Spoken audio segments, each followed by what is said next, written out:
Hello everyone and welcome back to Magnet Brains. मैं हूं सलोनी राजपूत, आपकी मैथ्स एक्सपर्ट, और आज हम शुरू करने जा रहे हैं एनसीईआरटी की एक्सरसाइज 5.1। आपकी बुक में पेज नंबर 88 पे दी हुई है ये एक्सरसाइज, और ये एक्सरसाइज आज हम करने वाले हैं सारे क्वेश्चंस इसके कंप्लीट एक्सप्लेनेशन के साथ। हम पढ़ रहे हैं क्लास 6 मैथ्स का चैप्टर जिसका नाम है अंडरस्टैंडिंग एलिमेंट्री शेप्स। बहुत ही अच्छा इजी सा चैप्टर है। हमने अभी तक 4 चैप्टर कवर कर लिए हैं एनसीईआरटी बुक से आपके। अब ये है 5वां चैप्टर। तो आइए देख लेते हैं क्या दिया हुआ है वेरी फर्स्ट क्वेश्चन। अच्छा, उसके पहले बता दूं कि पिछले लेक्चर में मैं आपको पढ़ा रही थी पोजीशनिंग एरर, यानी कि जब हम स्केल से, रूलर की हेल्प से जब हम मेजर करते हैं लाइंस को, तो क्या है, पोजीशनिंग एरर आता है एक। तो वो क्या होता है, कैसे उसको हटाते हैं। तो हमने कंपास नहीं, मैं बोल सकती हूँ डिवाइडर का यूज करके क्या किया था, बेटर एक्यूरेट मेजरमेंट करना सीखा था। तो चलिए शुरू करते हैं हम उसी के ऊपर, सबके ऊपर बेस्ड हमारी ये एक्सरसाइज। पहला क्वेश्चन मेरे साथ रीड करिए, क्वेश्चन का मतलब समझेंगे और फिर लिखेंगे इसका आंसर। तो पहला क्वेश्चन है, What is the disadvantage in comparing line segments by mere observation? यानी कि क्या डिसएडवांटेज है, डिसएडवांटेज का मतलब क्या नुकसान है किस चीज में, in comparing line segments by mere observation. यानी कि जब हम लाइन सेगमेंट्स को, दो या दो से ज्यादा लाइन सेगमेंट्स को कंपेयर करते हैं कि कौन सी लाइन ज्यादा बड़ी, कौन सी लाइन छोटी, तो कंपेयर हम कैसे करते हैं, जब मेयर ऑब्जर्वेशन से। मेयर ऑब्जर्वेशन का मतलब सिर्फ देखने से, सिर्फ देखकर अगर हम बताते हैं कि ये लाइन बड़ी है, ये लाइन छोटी है, तो उस टाइम में क्या डिसएडवांटेज हमको फेस करना पड़ते हैं, यानी कि क्या नुकसान हो सकता है हमारा, क्या गलतियां हो सकती हैं। तो हमारा नुकसान यही है कि क्या आ सकते हैं, एरर्स। तो यहां आप लिख सकते हो, the disadvantage in comparing segments by mere observation causes occurrence of errors। यानी कि बहुत सारे एरर्स देखने मिल सकते हैं अगर सिर्फ हम देखकर बता रहे हैं, क्योंकि जो लाइन को जो छोटी है और ये बड़ी है, तो इसको तो आप इजीली बता सकते हो कि अगर ये ए बी लाइन सेगमेंट है, ये सी डी है, तो इस केस में तो आप इजीली देख के क्या बता सकते हो कि ए बी छोटी है और सी डी लॉन्गर है, बड़ी है। पर अगर मैं एक और लाइन यहाँ पे बना दूं समथिंग लाइक दिस, इधर नहीं, या फिर एक के नीचे एक देखने में ज्यादा समझ आ जाएगा, मैं यहां बना देती हूँ एक और लाइन। ये है एक लाइन सेगमेंट ई एफ। अब देखिए, अब मैं आपसे पूछ रही हूं कि सी डी और ई एफ में से कौन सी लाइन लॉन्गर है, बड़ी है। तो यहाँ पे देखने में आपको क्या लग रहा है, ये दोनों लाइन ऑलमोस्ट बराबर लग रही हैं, यानी दोनों लाइन की जो लेंथ है, लंबाई है, इसमें बहुत छोटा सा ही अंतर है। इसका मतलब अब हम देखकर इसके नहीं बता सकते कि कौन सी लाइन लंबी है और कौन सी छोटी है। तो ऐसे केसेस में हमें क्या है, डिसएडवांटेज फेस करना पड़ता है। अगर हमने बोल दिया दोनों बराबर हैं और जबकि थोड़ा मिलीमीटर्स का भी फर्क हुआ, तो हमारा आंसर हो जाएगा गलत। तो क्या डिसएडवांटेज है, हमें एरर मिल जाते हैं, एरर्स का सामना करना पड़ता है, यानी गलतियां होती हैं, हम सही मेजरमेंट नहीं ले पाएंगे। तो यह है आपका पहला आंसर। सेकंड क्वेश्चन देखते हैं। सेकंड क्वेश्चन क्या लिखा हुआ है, why is it better to use a divider than a ruler while measuring the length of a line segment? क्यों बेटर है डिवाइडर का यूज करना रूलर की अपेक्षा, यानी कि स्केल का यूज करने से बेटर आप रूलर डिवाइडर का यूज करना क्यों बता रहे हैं। While measuring the length of line segment, जब हम लाइन सेगमेंट की लेंथ मेजर करते हैं, तो हमने दोनों सीखे थे, लाइन को आप स्केल यानी रूलर की हेल्प से मेजर कर रहे थे और कैसे कर रहे थे, डिवाइडर। तो ऐसा क्यों कहा कि डिवाइडर से मेजर करना ज्यादा अच्छा है, रूलर से मेजर करना ज्यादा अच्छा नहीं है, ऐसा क्यों कहा गया है बताइए। तो ऐसा इसीलिए कहा गया है क्योंकि जो आपका स्केल होता है उसकी कुछ थिकनेस होती है ना। आपका स्केल थोड़ा सा क्या होता है, मैं बोल सकती हूँ थिक होता है, यानी कि मोटा सा होता है।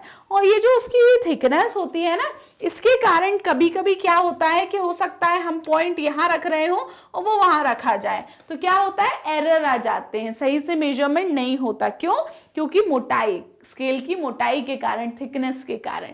तो हम यहाँ लिख सकते हैं measurement by a ruler may be not accurate because of the thickness of the ruler। यानी कि स्केल बहुत मोटा है, पतला है, इसकी वजह से क्या है, थिकनेस ऑफ द रूलर की वजह से जब हम मेजरमेंट करते हैं रूलर से तो क्या होता है, एरर आ सकते हैं, यानी एक्यूरेट मेजरमेंट नहीं मिलेगा। एक्यूरेट मतलब एकदम एग्जैक्ट, एक्यूरेट नहीं मिल रहा है इसका मतलब एग्जैक्ट नहीं मिल रहा है, यानी कि गलत हो जाएगा हमारा मेजरमेंट। इसीलिए हमें डिवाइडर का यूज करने बोलते हैं। डिवाइडर क्या होता है, मैंने आपको बताया था, इस टाइप का एक इंस्ट्रूमेंट होता है आपके ज्योमेट्री बॉक्स में, इंस्ट्रूमेंट बॉक्स में, इस टाइप का, जिसमें नीचे क्या है, पॉइंटेड निडल्स लगी रहती हैं। तो वो निडल्स इतनी बारीक रहती हैं, इतनी शार्प रहती हैं कि आप जैसे ही वहां रखते हो पॉइंट तो आपको एग्जैक्ट नंबर दिख जाएगा कि कौन से नंबर पे रखा है, क्योंकि वो इतनी ज्यादा पतली और शार्प है ना। तो इसीलिए यहाँ डिवाइडर का यूज करना ज्यादा अच्छा माना गया है रूलर के यूज से। तो ये था आपका आंसर नंबर 2। आगे बढ़ते हैं थर्ड क्वेश्चन पर। थर्ड क्वेश्चन क्या पूछा गया है, ड्रॉ एनी लाइन सेगमेंट, यानी कि कोई भी एक लाइन सेगमेंट बनाइए, उसका नाम दे दीजिए ए बी से, ए बी मतलब ए बी नाम दे दीजिए। Take any point c lying between a and b. अब एक और कोई भी पॉइंट ले लो सी, जो कि क्या है, ए और बी के बीच में कहीं पे भी आना चाहिए। Measure the length of A B B C and A C. अब आप ए बी बी सी और ए सी को क्या करो, मेजर करो। Note if a b c is a b बराबर a c plus c B. फिर पूछा है मेजर करने के बाद क्या ए बी ए सी और सी बी को प्लस करने के बराबर आ रही है क्या। और हमें एक नोट भी दिया है क्या, कि अगर ए बी सी 3 पॉइंट्स हैं लाइन पे सच दैट ए सी और बी सी को मिला के ए बी मिल रहा है, then we can be sure that c lies between a and b. यानी कि ये चीज तो हमें बाद में पढ़ना है, एक बार पहले हम पढ़ के देख लेते हैं कि क्या ये चीज हो रही है कि नहीं, कि अगर ए सी और सी बी को मिला के ए बी मिल रहा है तो यानी कि सी क्या होगा, पॉइंट ए बी के बीच में होगा, वो बोल रहे हैं। तो देख लेते हैं। हमने एक लाइन ड्रॉ करी, आप बिल्कुल स्केल से ड्रॉ करना। मैंने यहाँ पे एक लाइन ड्रॉ करी ए बी, और ये जो ए बी लाइन है ये मैंने कितने सेंटीमीटर की ड्रॉ करी है, 10 सेंटीमीटर की, यानी कि 0 से लेके 10 तक मैं गई हूँ आपके स्केल से, है ना। अब 10 सेंटीमीटर के बाद यहाँ मैंने एक पॉइंट ले लिया सी, और ये जो सी पॉइंट है ये मैंने ए से कितनी दूरी पे लिया है, ये मैंने ए से 3 सेंटीमीटर की दूरी पर लिया है। क्लियर हुआ। तो अब यहाँ ये 3 सेंटीमीटर की दूरी है, तो बताओ सी से बी तक कितनी दूरी बची होगी। ये पूरी कितनी है, ये पूरी 10 सेंटीमीटर की लाइन है। 10 में से अगर इतना 3 है तो बाकी बचा कितना होगा, 7 सेंटीमीटर, है ना। इतना 3 इतना 7, दोनों को मिला के क्या हो जाएगा, 3 + 7 10 सेंटीमीटर। तो ये हो जाएगा आपका 10 सेंटीमीटर की लाइन। आगे देखिए, अब यहाँ बोला गया था कि हमको देखना है कि a b a c plus c b के बराबर है कि नहीं। तो देखते हैं, ए बी कितना है हमारा, ए बी है 10 सेंटीमीटर खींची थी हमने, फिर ए सी कहाँ लिया हमने, 3 सेंटीमीटर पे, तो सी बी कहाँ मिला हमको, 7 सेंटीमीटर पे। तो क्या देखना है हमको कि ए बी बराबर है ए सी प्लस सी बी के। तो ए बी कितना है आपका 10, ए सी 3 और सी बी 7। तो देख लीजिए 7 + 3 कितना होता है, 10 ही होता है। यानी कि यस, ये चीज सही है, ये दोनों क्या आ रहे हैं, बराबर आ रहे हैं। और हमसे कहा गया है कि कभी अगर ऐसी सिचुएशन होती है कि ये 2 टुकड़ों को मिला के एक बड़ा टुकड़ा बन रहा है, इसका मतलब ये जो कॉमन वाला जो पॉइंट है ये इन दो के क्या आ रहा होगा, बीच में आ रहा होगा। यानी कि अगर कुछ हमें पता चले, लाइन नहीं दी, हमको बोल दिया गया कि ए सी बराबर 3 सेंटीमीटर है, सी बी बराबर 7 सेंटीमीटर है, तो ए बी कितना होगा, हमें वो नहीं बना है फिगर। अगर हमें फिगर नहीं बना यहाँ पर, तो अब हम क्या करेंगे, हम एक एक करके इनको बनाना शुरू करेंगे। कैसे, ऐसे कि ए सी उन्होंने दिया 3 सेंटीमीटर, तो मैंने एक लाइन खींची 0 से 3 तक की और उसको नाम दे दिया ए सी, 3 सेंटीमीटर। फिर यहाँ दिया है सी से लेके बी तक 7 सेंटीमीटर है, तो सी से फिर मैंने और आगे लाइन खींची, 0 से 7 रखा, तो ये 7 सेंटीमीटर की आ गई, ये हो गया बी। तो अब क्या मैं बता सकती हूँ कि ए से बी तक की कितनी लाइन है?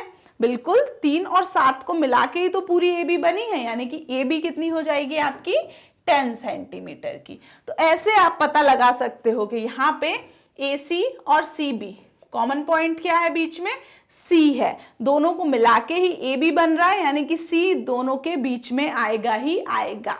क्लियर हुआ? चलिए आगे बढ़ते हैं। अब क्वेश्चन थर्ड हो गया है। नेक्स्ट क्वेश्चन नंबर फोर्थ देखिए क्या दिया है।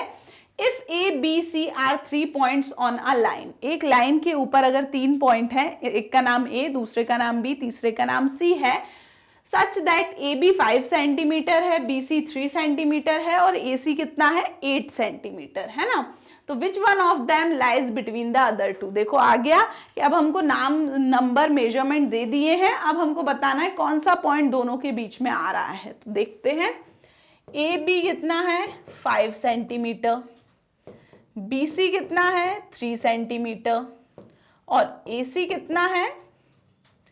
8 सेंटीमीटर। अब यहाँ कितने पॉइंट हो गए? ए हो गया, बी हो गया और सी हो गया। अब देखना है कौन सा पॉइंट किसके बीच में आ रहा है। तो देखो ए बी बनाते हैं सबसे पहले 5 सेंटीमीटर की। तो यहाँ मैंने ए से लेके बी तक लाइन बनाई, स्केल में 0 से लेके 5 तक क्या कर दिया? ये पॉइंट लाइन खींच दी मैंने 5 सेंटीमीटर की। नेक्स्ट बी से लेके सी बनाना है 3 सेंटीमीटर। तो बी से अब मैंने क्या किया? बी से मैं थोड़ा सा और आगे बढ़ी, फिर से यहाँ स्केल रखा, 0 से लेके 3 सेंटीमीटर की क्या करी? एक और लाइन खींच दी। तो यहां से यहां तक 3 सेंटीमीटर हो गया। बी से लगा के ही खींचना है क्योंकि बी सी है वो। अब ए सी वो बोल रहे हैं 8, यहाँ पे ए सी फिर से बनाना पड़ेगी क्या मेरे को? नहीं, ए सी क्या हो गई? ए से लेके सी तक की लाइन हो गई और वो कितनी दी है? 8 सेंटीमीटर दी है। तो देखो आपको दिख रहा होगा 5 सेंटीमीटर में अगर मैं 3 सेंटीमीटर मिला रही हूं तो कितना होगा? 5 + 3 8 होगा, यानी कि बिल्कुल ए बी और बी सी को मिला के ही क्या बन रही है? ए सी बन रही है। इसका मतलब कौन सा पॉइंट है बीच में?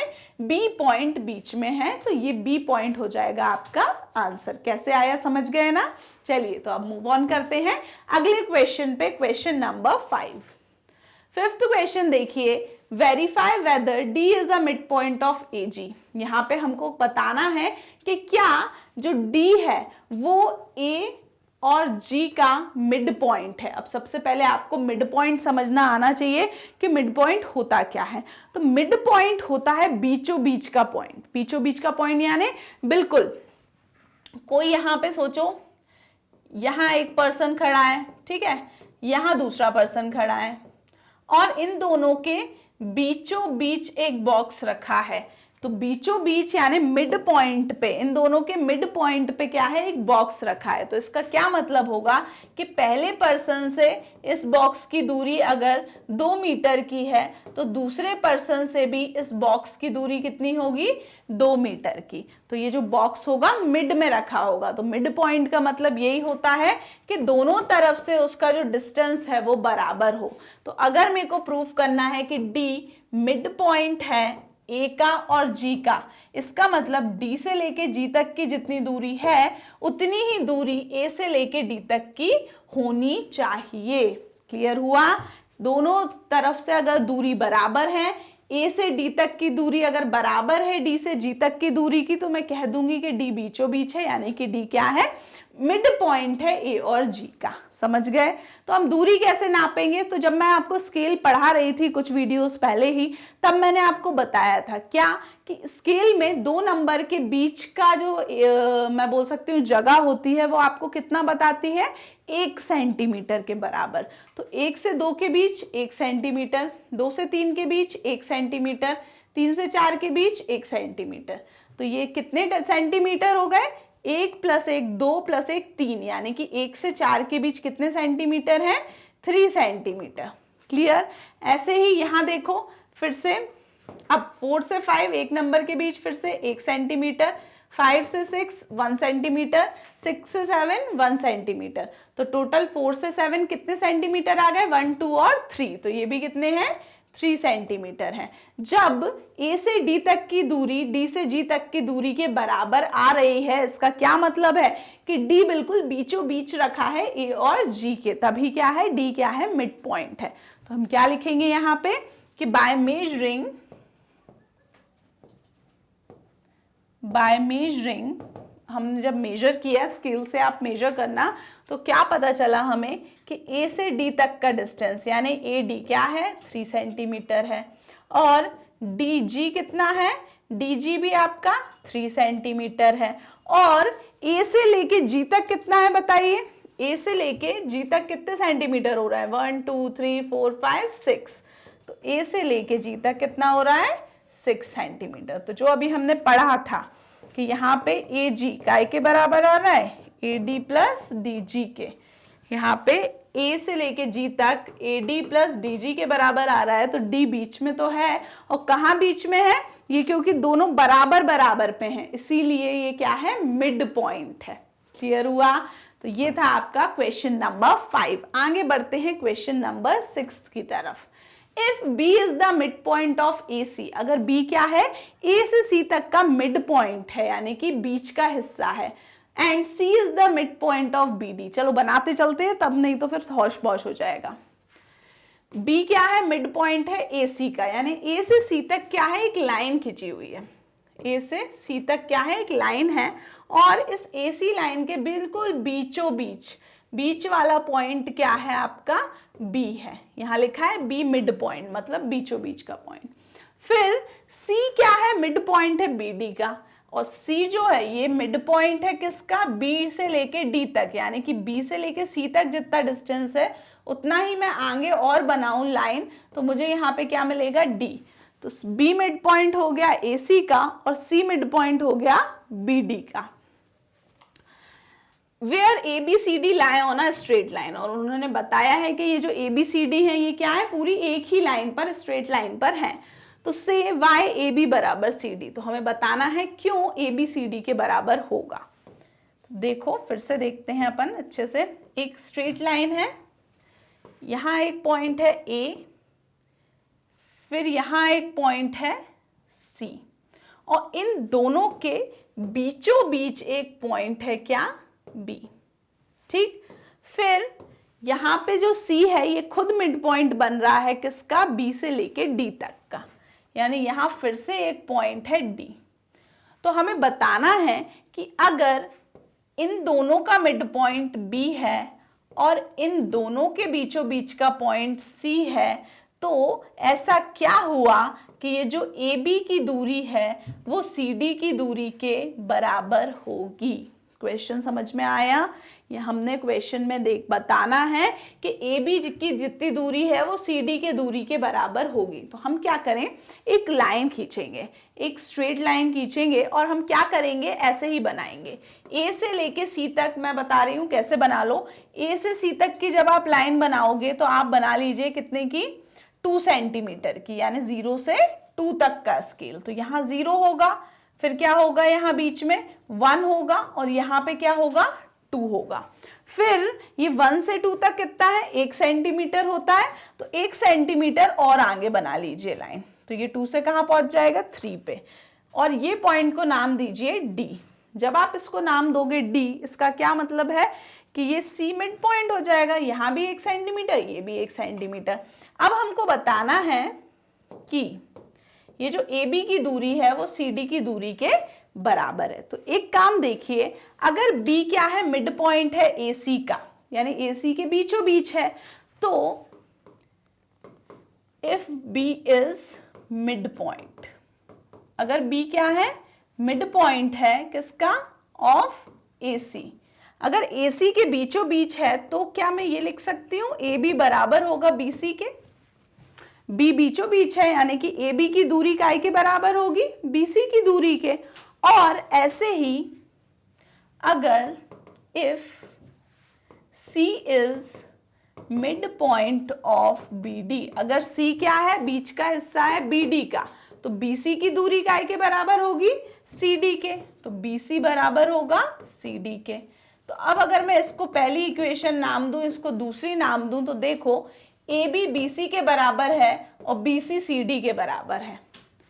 मैं अगर आपके बराबर हूं और आप अगर आपके फ्रेंड के बराबर हो, हाइट में मान लेते हैं, चलिए मैं आपके बराबर हूं और आप आपकी फ्रेंड के बराबर हो, इसका क्या मतलब है, मेरी हाइट अगर कितनी है 5'5" है और मैं आपके बराबर हूं, यानी आपकी भी हाइट 5'5" होगी, और अगर आप आपके दोस्त के बराबर हो यानी आपके दोस्त की भी हाइट 5'5" होगी। इसका क्या मतलब हुआ कि अपन तीनों की हाइट बराबर है, यानी कि मेरी हाइट आपके दोस्त के बराबर भी होगी फिर।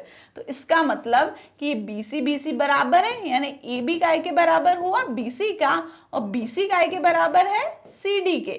तो यानी ये तीनों क्या हुए आपस में बराबर हुए। इसका मतलब AB काय के बराबर होगा, CD के बराबर भी होगा। तो हमने प्रूफ कर दिया AB बराबर है CD। यही हमें प्रूफ करना था, ये आपका मेन सॉल्यूशन है। क्लियर हुआ? तो ये था क्वेश्चन नंबर 6। बहुत अच्छा क्वेश्चन था, इस चैप्टर से ये आ सकता है बिल्कुल अच्छे ज्यादा मार्क्स में। तो अब हम बढ़ते हैं नेक्स्ट क्वेश्चन पे, क्वेश्चन नंबर 7, लास्ट क्वेश्चन है इस एक्सरसाइज का। ड्रॉ 5 ट्राइंगल्स, 5 ट्राइंगल बनाने हैं हमको और मेजर देयर साइड, फिर उनकी साइड्स हमको नापनी है। Check in each case if the sum of the length of any 2 sides is always less than the third side. हमें देखना है कि 2 साइड को की लेंथ को अगर हम जोड़ें तो वो तीसरे साइड से कम आ रही है या नहीं, है ना। तो क्या करो, रेंडमली अपना पेन और स्केल, वो पेंसिल और स्केल लो और कुछ भी क्या करो, ट्राइंगल्स बनाते चले जाओ। ठीक है, इस टाइप के आपको 5 ट्राइंगल्स बनाना है। अब देखिए फॉर एग्जाम्पल ये मैंने मेजर किया स्केल से, तो ये कितना आया, ये आया मेरा 2 सेंटीमीटर, ये आया 3 सेंटीमीटर और ये आया 4 सेंटीमीटर। तो अगर मैं यहाँ देखूं 2 साइड की लेंथ तीसरी साइड से क्या है, कम आनी चाहिए बोल रहे हैं। तो अगर मैं 2 + 4 करूं तो कितना होगा 6, और 6 क्या है, तीसरी साइड से बड़ा है। अगर मैं 2 + 3 करूं तो कितना आएगा 5, और 5 जो है वो 4 से क्या है, बड़ा है। अगर मैं 4 + 3 कर लूं तो कितना आएगा 7, और जो 7 है वो क्या है, 2 से बड़ा है। यानी कि कोई भी 2 साइड का अगर मैं सम कर रही हूँ, जोड़ रही हूँ 2 साइड को, तो वो हमेशा तीसरी साइड से क्या आ रहा है, बड़ा आ रहा है। तो ऐसे ही आप 5 फिगर पे करके देख लीजिएगा, तो आपका आंसर ये जो बोल रहे हैं ये चीज क्या हो जाएगी, गलत। आपको लिखना पड़ेगा कि sum of the length of 2 sides is always less नहीं होता, क्या होता है, ग्रेटर, यानी बड़ा होता है तीसरी साइड से। क्लियर हुआ? तो ये थे आपके एनसीईआरटी की एक्सरसाइज 5.1 से पूरे 7 क्वेश्चंस।